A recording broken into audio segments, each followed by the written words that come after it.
Good afternoon. Welcome to our fireside chat. And today we have here Dina Emser as well as Marci Goodwin, who will be sharing about how to recalibrate as we re-emerge from the global pandemic. Marci and Dina, over to you. I thought there would be more. I thought you'd have more questions to ask, Andrew. You're always the question guy. Andrew has a ton of questions all the time. Sometimes I'm like, I never even knew that was a question that could be asked. That's what you need, people like Andrew. And that's part of what we talked about earlier about asking for help. And people like Andrew and like you, Dina, being an executive coach, a leadership coach, we'll talk about today. Well, we need people to ask us questions to help us recalibrate. So, Dina, why don't you get started, because your article on LinkedIn or your post is what sparked this whole conversation. Yes. So Marci, as you and I discussed a little bit once that article came out, it's about accepting the current situation for what it is. We certainly have never experienced this before, so we don't quite know what it's about and where it's going to go. And Andrew, recalibration sort of strikes a chord of fear in most of us because we literally don't have anybody else to rely on to help us figure this out right now.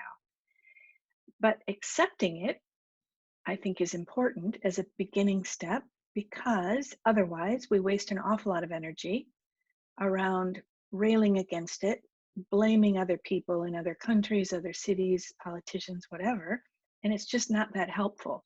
So especially in times of crisis now, we really need to keep our wits about us and our spirits as positive as possible, because really and truly, we can talk about this, but we don't really know how it's going to play out.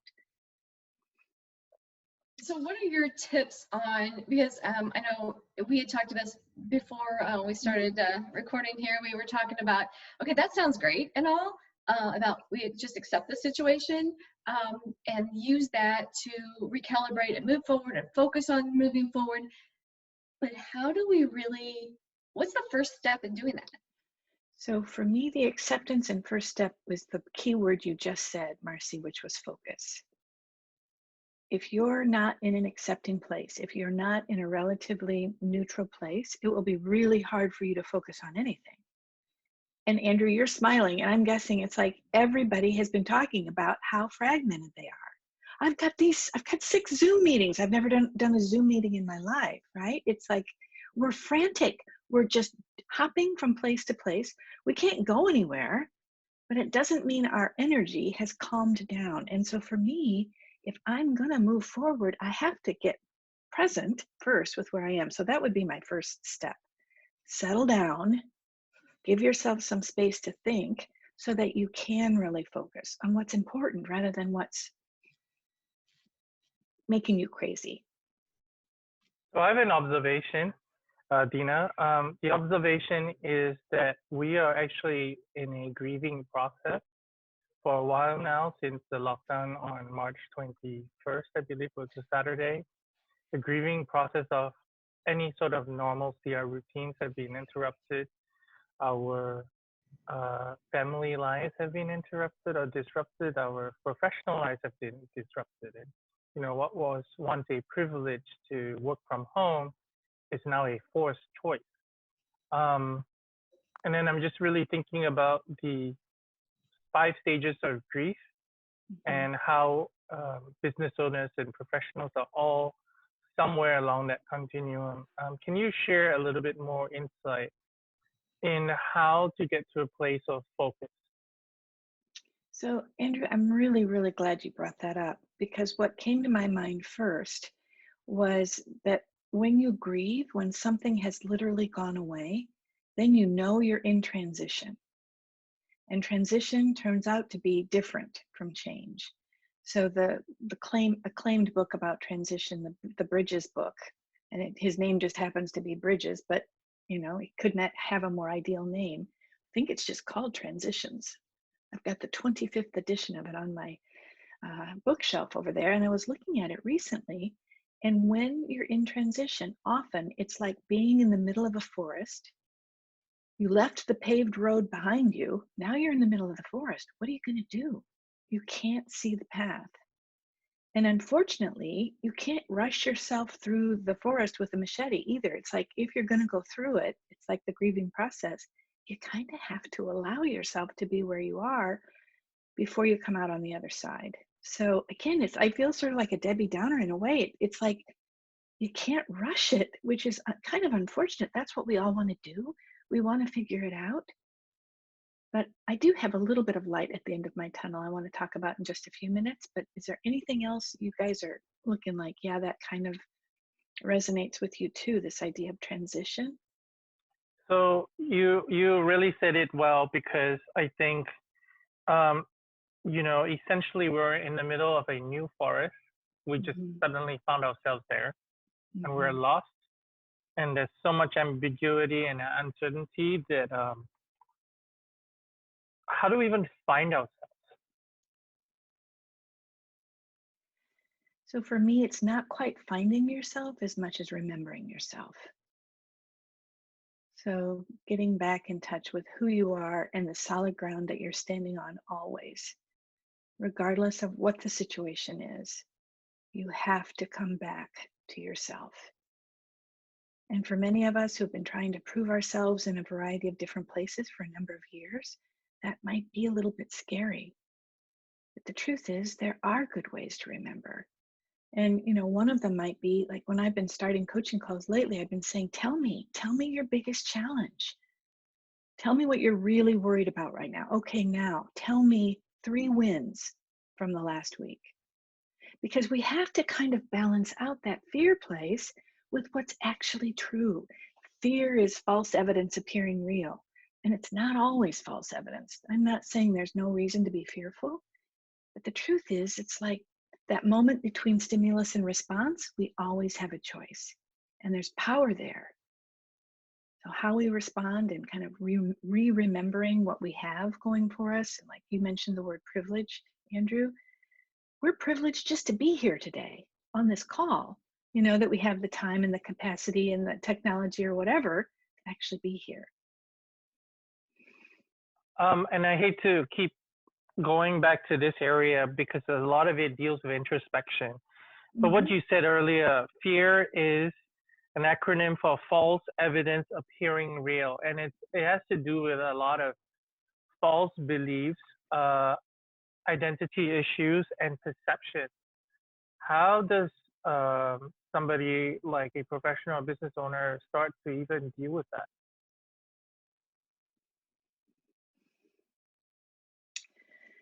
Well, maybe one of the ways would be to really start looking at innovation. So we talked about this a little bit before the recording and before the call started.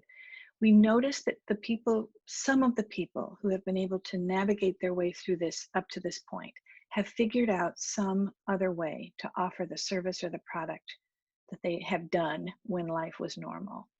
So innovation is certainly something that's being encouraged. We also know there are other very big companies making a ton of money, because of the situation the way it is, and that might not seem particularly fair, especially to small business owners. But I think that one of the things that Marci and I have talked about, and I'm going to borrow her word, is pivot. We all have to pivot. We have to start somewhere. We have to turn a little bit to the right or turn a little bit to the left. And my thing is always think about the small things that you can do right now that are going to hold the most power. So maybe that introspection time, Andrew, like really no kidding, taking some time to really plan some quiet. Yeah. So just putting myself in the shoes of a business owner who is feeling lost, who is feeling like great advice, but I'm lost. How do I even know what to pivot to if I'm feeling so lost? Is there some level of asset mapping that I need to be doing to look around me to understand what I have to pivot to? Perhaps, yeah. And honestly, if you're really in a dark place, it might not be something that you can do right now on your own. It may be one of those, that we talked about. It's time to reach out to somebody for help. It could be a professional, but it could also just be a person that you trust to kind of, let them know. in a mess, and I really need you to help me see this situation in a new way. I've been noticing that a lot of us are in a lot of different Zoom groups with other small business owners or other entrepreneurs or other like-minded people that it's gone from, okay, what are we going to do? Everybody check-ins to these kind of questions. What are we going to do next? And that might be a good start, even just to start with some of your peers and how, you know, they kind of know where you're at and where we're going. So I think I see those conversations starting with people. Have you seen this? Have you seen this great idea? I've even like reached out to people in those groups and I'm like, hey, this person is in the same niche as you. Look what they're doing. They're, you know, they may be your competition, but they're kicking it. You have the same thing. Can you find a way to do it? Put your own style on it and put your own. So I think, yeah, this is the time we just need to ask for help, but also give help if you see something. It has to be a mutual thing. I think that we're all in this, we talk about we're all in this together, not on the same level. But I think that I see those companies and those businesses, small businesses especially, that are doing very well. They are helping other people too. And that's part of it also. I think that's the key though too, Marci. And you know, when it first hit and I got back from the international trip I was on, like right when it started, I got on the last flight out of Brazil, Andrew, before American quit flying. And so for me, a lot, it was like everybody was online. Everybody was talking and doing stuff. And I just couldn't. I just didn't even know what my voice wanted to say. So I think it has to still be around service. You know, whether you've got a product to sell or a service to sell, it's still around supplying someone with something that they need. And returning to that place where how can I serve sounds a little bit like rosy or something, but ultimately we're on the planet to contribute to others. We can't live by ourselves. We're social creatures. But if we don't come from a genuine place of service or contribution, it's going to land flat anyway, and it's not going to be successful. So I think that is one of the pivot points that could be pretty helpful coming out of this, is that everybody needs to kind of re-examine, what's my contribution? What am I doing to actually move people or the planet in a direction that's helpful, not hurtful? And curiously, I have a friend who does career coaching, and she says right now she's busy because people are realizing they don't want to spend their time doing what they've been doing, and they're looking for a new place to contribute. So it's painful, of course it is, and we haven't seen the end yet. So who's to know that it's not going to be a pretty positive innovation when it's all hopefully said and done. I'm actually, and I'm not the most overly optimistic person, I'm pretty much a realist, but I'm excited. I mean, I see my business going up and down too, and I'm kind of weathering the storm, but I'm excited about the changes and the innovation, and I am like, I want to see what happens next, and I want to be in on it. But I think that takes a lot of courage for people. I think that's where we haven't talked about yet, to be in that forest and be, okay, here's the changes, here's what we have to do, and I need to figure this out. Because like you said, Dina, when you came back from Brazil, you were just frozen. A lot of us were just deer in the headlights. What do we do? This is so new. We're waiting for it to end. And then now we're figuring out this is not going to end for a long time. So we just have to, a lot of it, we have to have the courage to take not this big, bold step, like we're going to revamp our business tomorrow, to take those little steps and be good with those little steps. Does that make sense? And thoughtful. Yes. Not just frantic, but actually take the time. And that's a discipline for sure. And it takes courage to even slow down long enough. Some of us are afraid to reflect because we're pretty darn sure we're not going to like what's there. It's like, that takes courage. And that's why you may not want to do it alone, actually. You make a really good point, Dina. You made a reference to being in pain, you know, and it's really a time of, you know, a lot of people try to numb the pain and taking painkillers, and painkillers being, as an example, just being in a comfort zone and doing the same thing, what we're used to, status quo. What do you think are good ways to not just numb the pain, but practical steps in terms of moving, you know, just that micro step forward? So the thing about the stuff I have to say, Andrew, is not as pleasant as numbing. It's not as tasty, right? Because I've been doing a fair amount of baking and sort of trying to, just distract myself a little bit with things that I enjoy doing. I bought a lot of flowers. I'm not going to lie. It's like they're not in the ground yet, but yeah, so I think a fair amount of healthy distraction, like getting out walking, doing the things that we know would be good for us rather than harmful, is always a better solution. But that's a choice. And I've been thinking about this call this morning, guys, and I think what it boils down to is that one of the things that we really love about living where we're living in the US is that we have a lot of privilege and we have a lot of choice. But in this situation, even as the doors start opening again, I really feel like it's going to boil down to personal responsibility.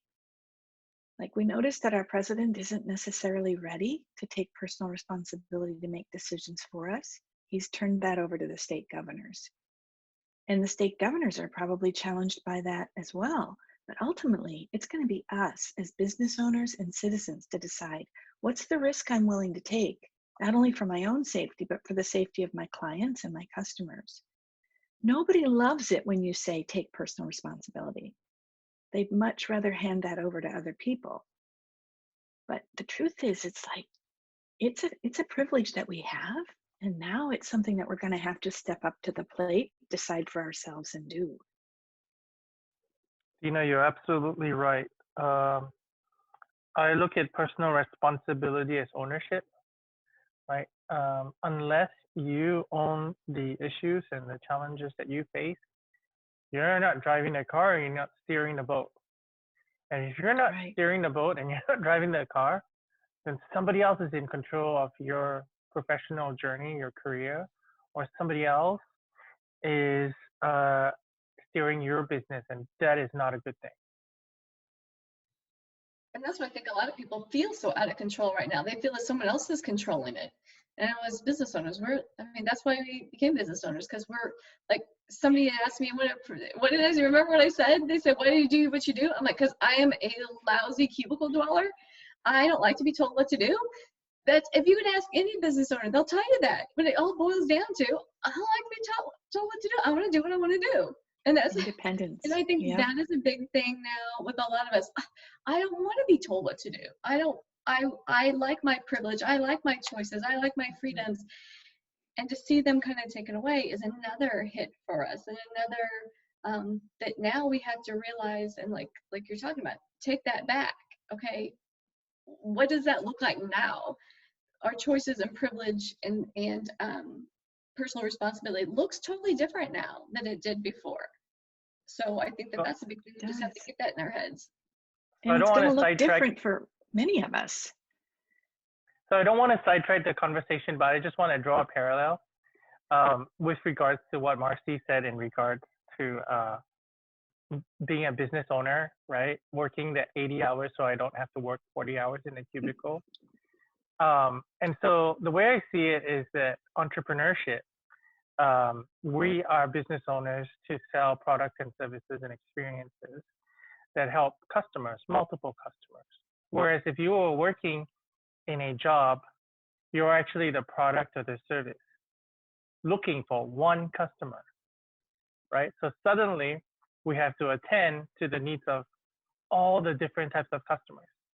And so if we're not focused, and this is really an issue of calibration and recalibration, if we're not focused on the core customers that we're looking to reach out to, that becomes a huge issue. And so calibration and recalibrating in this time to reopen is going to be significant, primarily because if we don't go back to the core of what we provide value and to serve, that there's not going to be a place for serving everyone.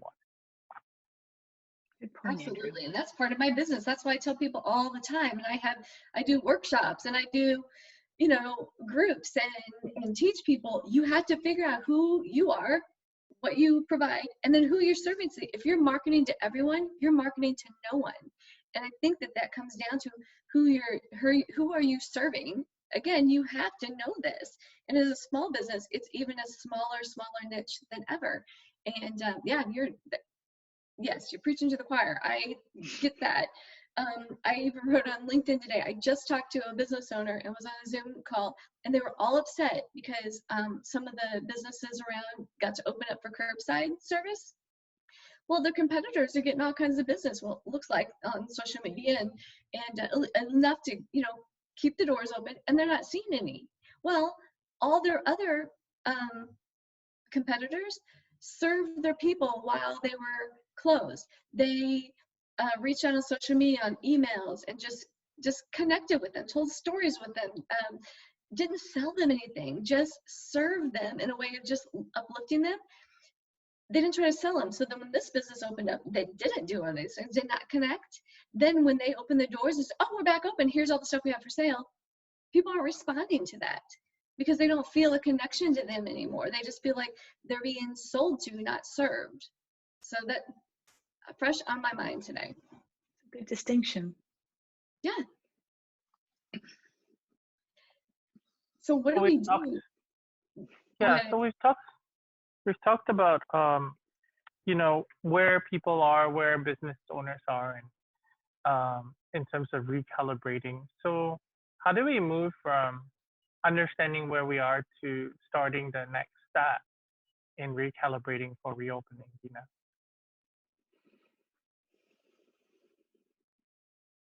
Boy, Andrew, you know, you are good with questions. That's a biggie.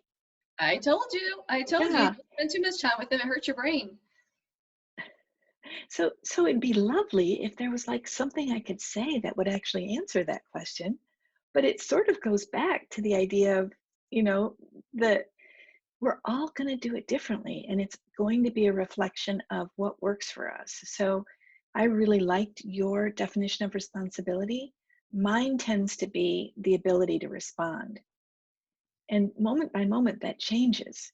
So since we've been doing this now for what, 6 weeks or so, and we're going to be doing it for probably the better part of the calendar year, I think flexibility and exercising our flexibility muscle is going to be the thing that's probably going to be the most helpful. So if you can keep yourself relatively calm so that you're not, you know, sort of in that stressed out place where your prefrontal cortex and your cortex aren't working anyway, and then trying to figure out how can we in this moment be flexible, serve from that heart relationship place so that it's helpful and people feel like you're with them.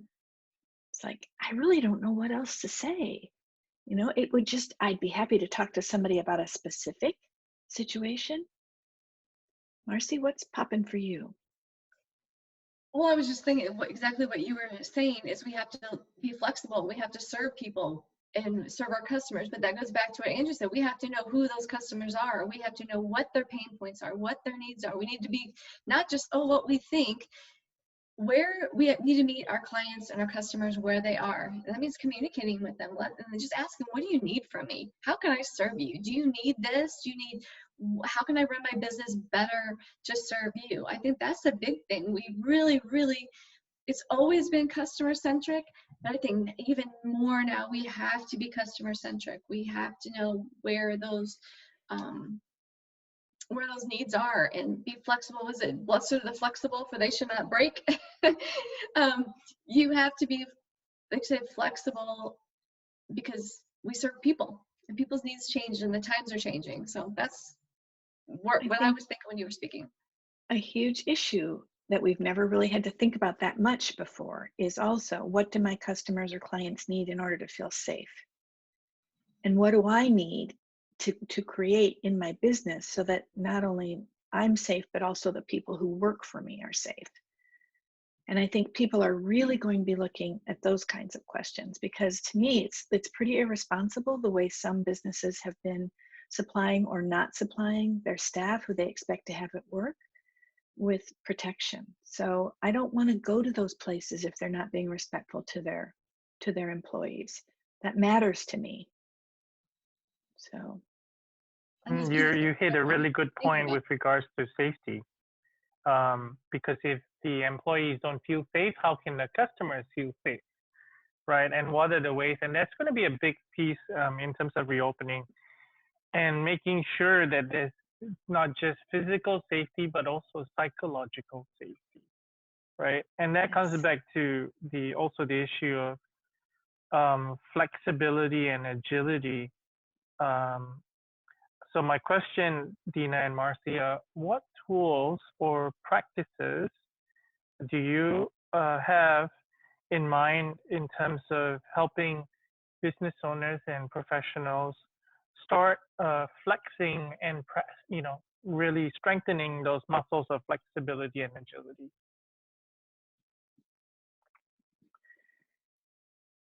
I'd like to start with one that Marci already commented about, and that is to take this opportunity to re-clarify who is the customer I really love to serve.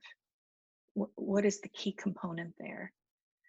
And then where are the places where I can provide the service that I have or give the product that I have, still meet my needs as a business owner. So it's going to mean, like, I just always imagine like a big sheet of paper on the wall, basically, where you're kind of throwing things on there with colored markers to try to see, you know, where are the pain points, where are the pain points for me as a business owner, kind of what's the bottom line, what can I afford to do? I've been a little worried about restaurants opening with social distancing, thinking, is a restaurant going to be able to afford to have their doors open if they can only serve or make a number of meals in a night? So it's like, I'm really happy that I'm not a restaurant owner because I don't know how to figure that stuff out. But at some point, people are going to have to figure out, because if it doesn't work for us as business owners, it's really not going to work for anybody else either.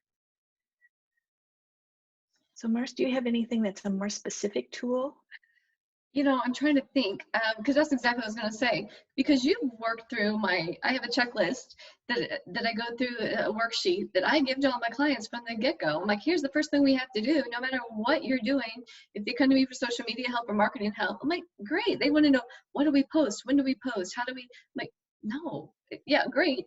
Here, find out who your client is. And most people don't know, or they don't have it nailed down enough. So, you know, that's just what came to me first. Is one of the first thing I did when I started Leverage Social was make that a checklist or a worksheet for clients to go through to figure out who that is. So that's, yeah, I just think that is so.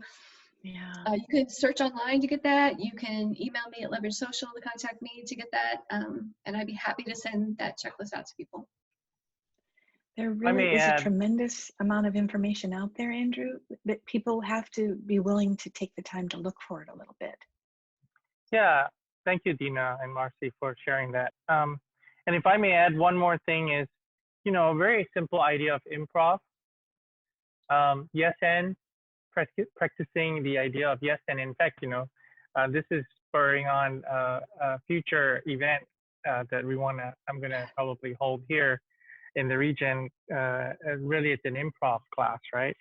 And improv, for those who don't know it or haven't heard about it, it's really about ad-libbing and just being, you know, on the cusp of something, right? The idea that all you can say, somebody starts with a story, and all you can say is, in response, yes, and then you add your part to the story. And maybe this is something that we can demonstrate if you both are okay with that, and show them what this could look like. So let me start with a story.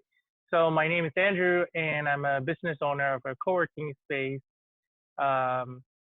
And we have members, but it's challenging right now because it's closed. Dina. Yes, and Andrew, you are extremely creative, and you're coming up with all kinds of ways to connect with people virtually, not just physically. And I get it, that it kind of puts you in a strange space to have space and not be able to use it. But Marci?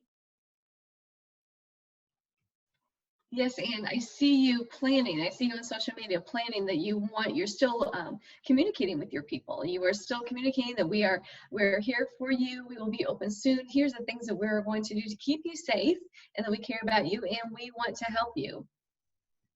Yeah. So yes, and ultimately it's about the people, and we need to show care and concern for people at this time.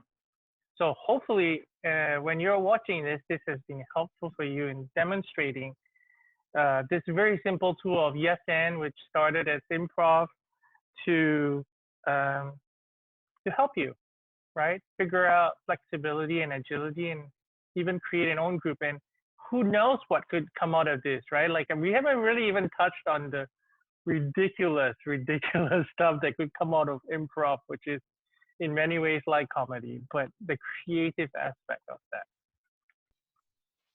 And I think that's so cool though. As we were doing that, I'm like, oh my gosh, this is like when I sit down with people, and that's what I miss about not being able to be one-on-one with people, is that creative. We go back and forth like, oh my gosh, you can do this, and then you do this, and then you can do this, and how it builds, and like suddenly you've got this ridiculous plan. Like, okay, that might not work, but when we scaled it back to this part, that was really awesome. Now the part about you being queen of whatever at this point, that's not going to happen, but I don't know, let's scale back to here. So yes, I get that. I'm going to use that. I like that improv approach.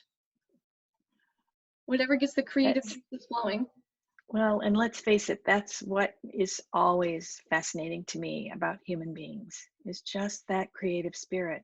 And often when our backs are against the wall, that's when we have to get creative in order to survive. And the truth is, we've lived through challenges before. So you can always look back for context about, well, what did I do that other time when I was really feeling very discouraged or very depressed or really fearful about my future? So who did I reach out to, or what did I do? We've been here, maybe not quite like this, but look back to look forward. And the improv thing reminded me, as we were talking about earlier, as business owners, we try to, pull ourselves up by the bootstraps. We're going to do this on our own. Well, being a part of the improv group or a business group, that's great. But sometimes you need that third party, because you can't see the forest for the trees sometimes. So you need somebody like Dina to come in as your business coach and be like, oh my gosh, you see things that I never saw before. Wow, that's amazing. And so you need people like that to come in sometimes, even if you've always been able to figure it out before, because people can see things that you can't, and can come up with creative ideas, because we only have so many, even if we're super creative.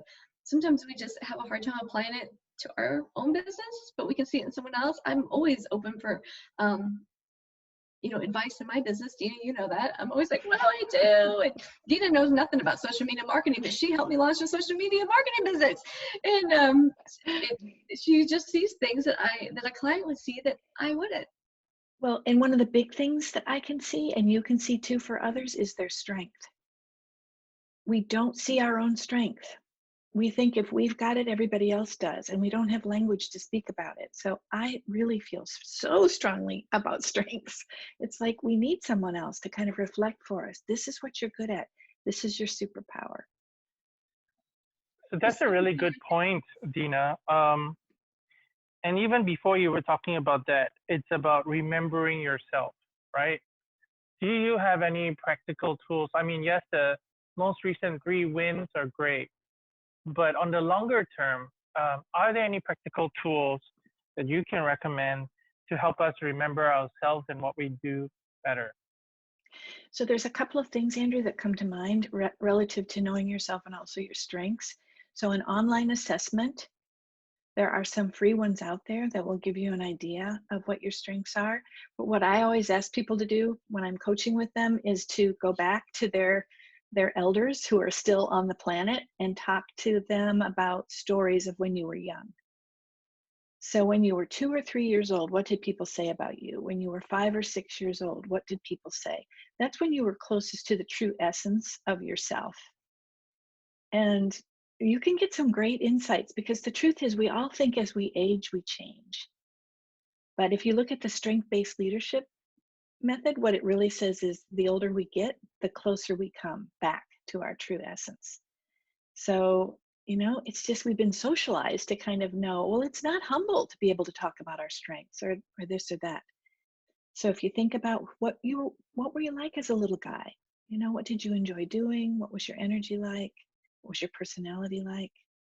And your mom, your dad, your aunts, and your uncles, they'll have stories for you. So that's one thing I suggest. It's kind of fun.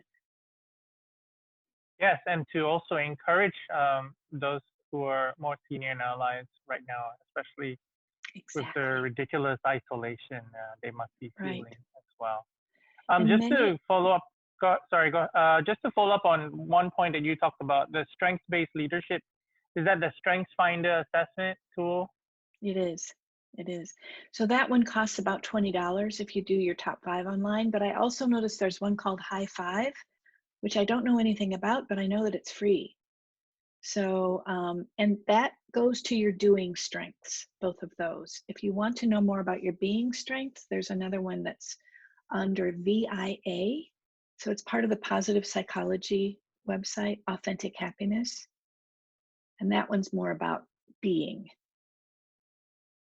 also free. Thank you for those tips. Sure. I love that we've talked about, there's a word that you've given me that I use on my, when I try to, I think on one of my intake forms is, on my onboarding is, what is your superpower? And I totally stole that from Dina, but I asked people, what is their superpower? What do you do that no one else can do? Because it's part of that, you know, we don't, it's not humble to say, I rock at this. And then Yeah. I'm in another one of my business groups, and we talked about things that are so simple, and we've talked about this, Dina, in our business group too, that I'll say, well, just do this, and everyone's like, oh my gosh, like what we think is the most simple, basic thing, and whatever our niche is, whatever our superpower is that we're good at, someone else thinks it's rocket science. And we don't realize that our experiences and our knowledge and our gifts have brought us this skill set, where other people, and we're like, oh, everybody knows, don't you know that? And but then other people's, and the opposite is true. You know, I see people, I'm like, and I'm almost embarrassed. I'm like, how do you know that? And I don't know that. And like, and they think, dummy, why don't you know that? So yeah, I think it all goes back, a lot of this, to your superpower and being cool with promoting your superpower and seeing that. And sometimes it takes another person or a strength finder test to realize, wow, that really is a strength of mine. That is something that I can build the rest of my business upon, because I'm, you know, I rock that. And you know, And to, oh, Dina, go ahead. sorry. I was just going to say, you know, we have a business group of entrepreneurs, 5 women who own businesses, and me. And we meet once a month, and people move heaven and earth to be at those meetings, because you go away encouraged and you remember you're not alone. But any small business owner could look outside themselves and form a mastermind group. You wouldn't have to pay somebody to do it. There's lots of information on the web about how to do that. Yeah, and to build on that point, Dina, we have a what was originally a just Peoria region-based group called Red Biz Growth Camp. I don't know if you saw that, but that incorporates your faith as well as the supportive accountability issue. But what I was going to follow up on with Marci was how she said it's not humble to brag, right? But I want to expand that sentence with a yes and say it's not bragging if it's based in fact, if it's observation, right? And that's part of the other event that we run called I'm Remarkable, and it's a Google led event that started at Google in Ireland to oops, we're having feedback from someone. So it's not a bragging if it is true. And so I'm Remarkable started in Ireland, that then went around the world specifically to empower and help women and minorities become more confident in promoting themselves, right? Bragging only happens when it's not true. So I think at some point we need to get used to saying, hey, I do have value, and hey, I have something of value that not many other people have. I always thought, because I grew up playing sports and played high school and college, and still my kids are in sports. very sports oriented. So my dad always used to say that it's not bragging if you can pull it off. It's not bragging to say I can, like whatever your sport is. And you got to kind of have that when you're in sports. You have to have that confidence. Like I was a softball pitcher. You had to get, and I still coach fast pitch pitchers. If you get on the mound and you think you can't strike that girl out, get your butt back in the dugout. You don't even belong there. It's not bragging to say, I can strike you, I can make you look like an idiot, or I can make you ground out, or I can make you whatever. You need to, I think that's a confidence that, but it's hard to bring that into other areas of your life. It's easy to do that on a playing field, on a court. It's easy to have those things, and that's kind of what we're taught. You have to have that confidence to be able to be successful, and to take that into the business world sometimes, or in whatever organization or whatever in our family lives. It's sometimes hard. It's okay to have it in some worlds, but not in the other, because it's not humble. But maybe we need to get to that. If you're, it's not bragging if you can do it, and be the best at, show that you are the best at that. That's what I love about the community here in Central Illinois. I'm going to be here for almost a year now.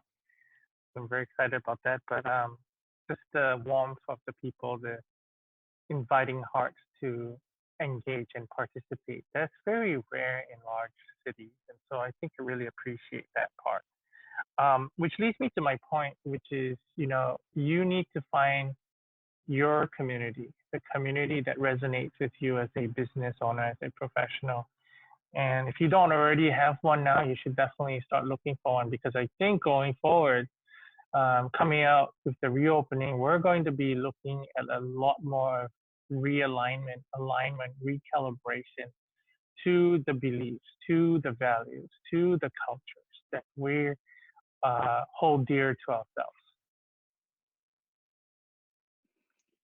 Andrew, I know you like specific tools for people, and I that one brought to mind for me one thing that I often say to my entrepreneurial clients, and that is, who's on your support team?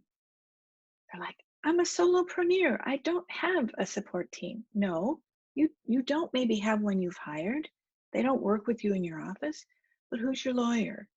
Who's your accountant? Who cuts your hair?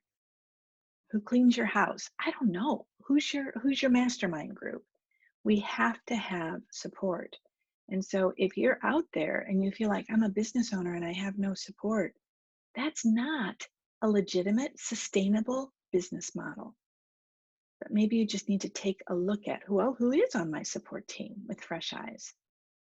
And if I may add to that too, the supply chain that you actually have too, right? Who's up from you. For example, if you're a farmer, who supplies your seeds? Who maintains your tractors and equipment? Who supplies you fuel? All the different things that you need to survive as a business. So that, and then on the downline, it's all your customers and your customers' customers, right?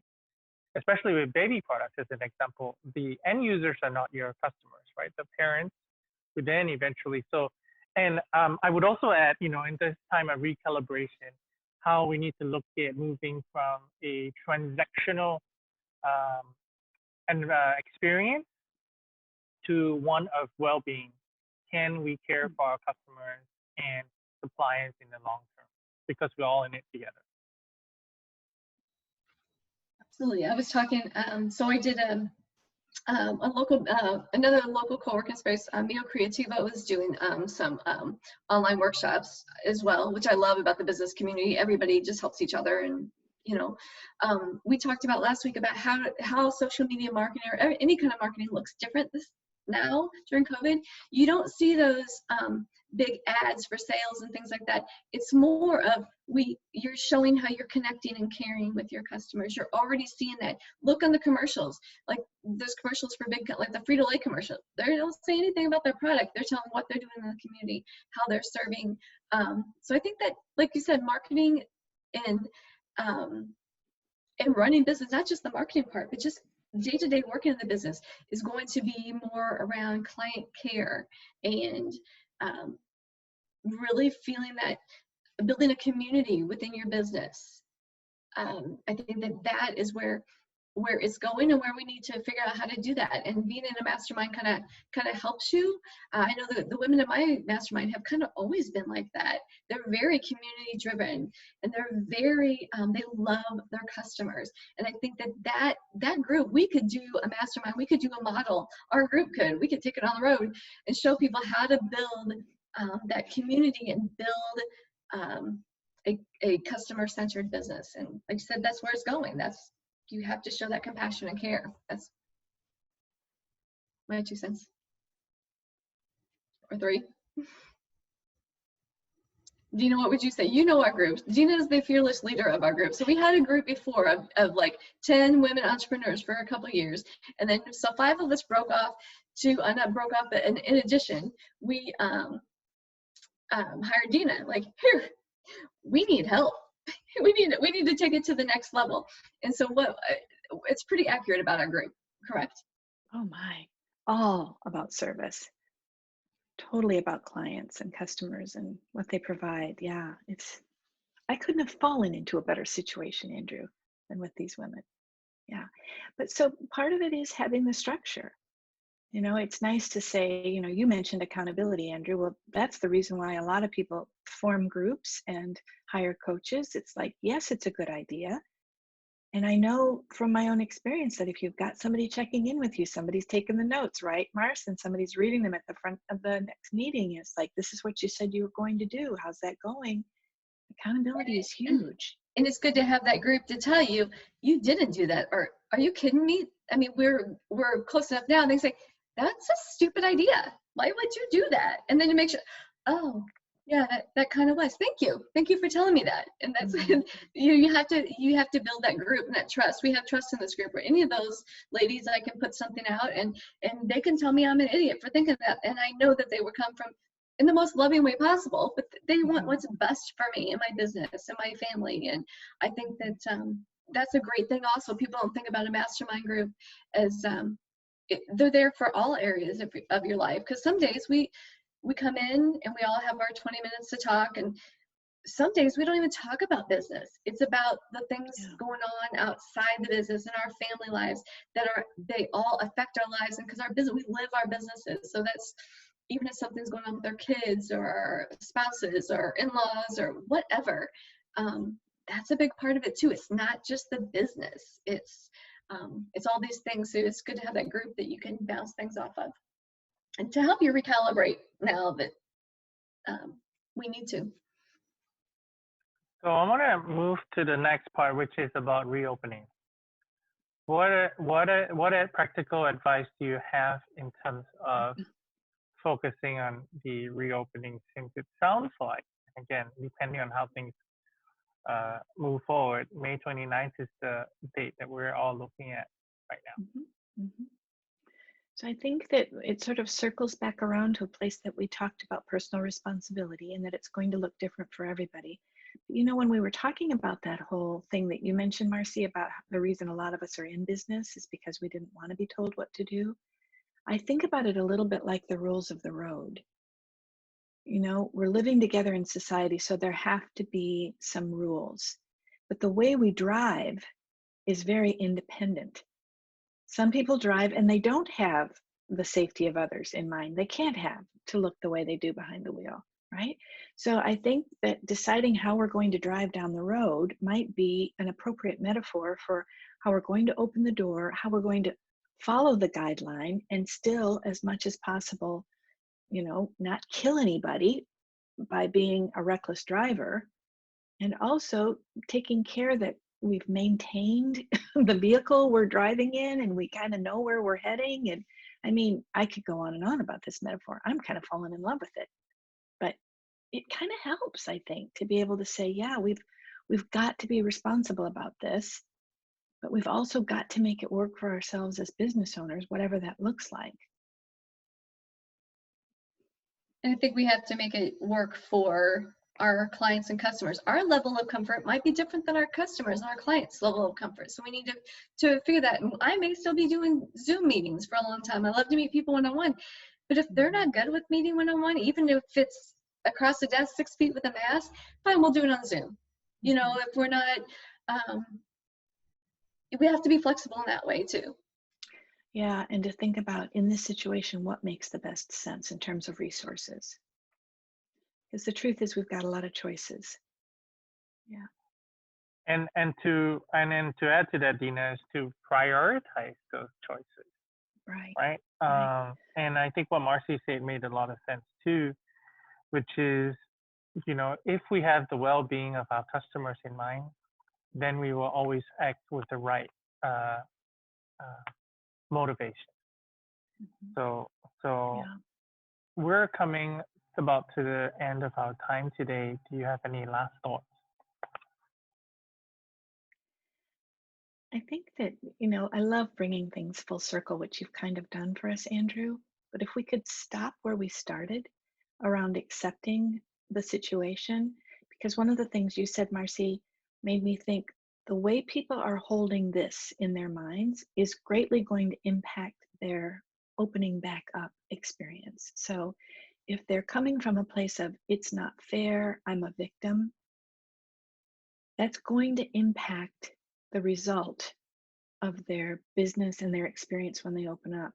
If they can accept the situation that nobody's out to get them, it's not the universe, slapping their hand or whatever, I don't know. I think we have to be aware and take responsibility for our thought process as well, and try to get ourselves in a place where we're at least open to be available to see it in as positive a light as we can possibly give it. What do you think, realist? Always is so calm and soothing. He uses such, politically correct words. I'm like, this is what we're gonna do. I'm like, and Andrew knows this too. I miss working with Andrew Finesse. That's another thing, we brainstorm off of each other.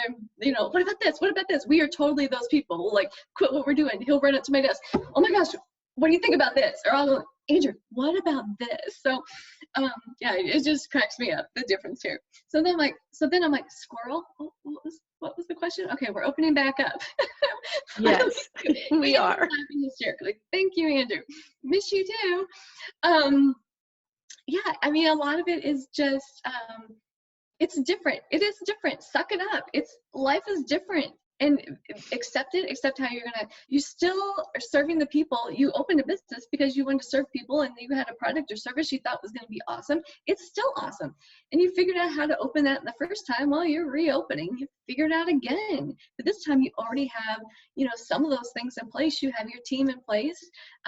You may not know that, as Dina said, but you have those things in place, those building blocks. So use it as a time to be creative and get excited, even though, I mean, for a lot of people, it's hard, I know, when the income hasn't been coming in, but really, when you looked at it, we have no choice. We have no choice but to make it work. And that's how I'm looking at it. I have no choice. I'm going to have to adapt.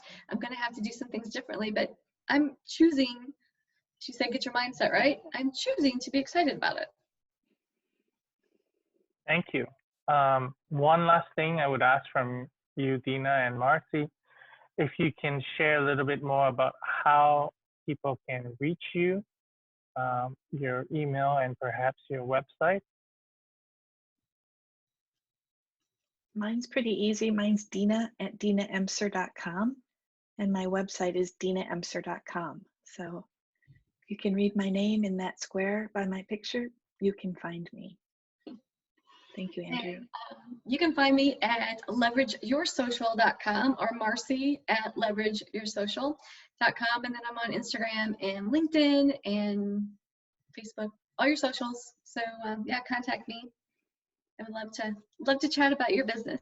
I like to hear about business stories. So come chat with me about that. All right. Well, Dina and Marci, I want to thank you so much for taking this time and to share such wonderful insights with our audience. And I wish you all the best, even as you continue to recalibrate for the reopening. Thank you, Andrew. Thanks, Thanks, Andrew. Marci.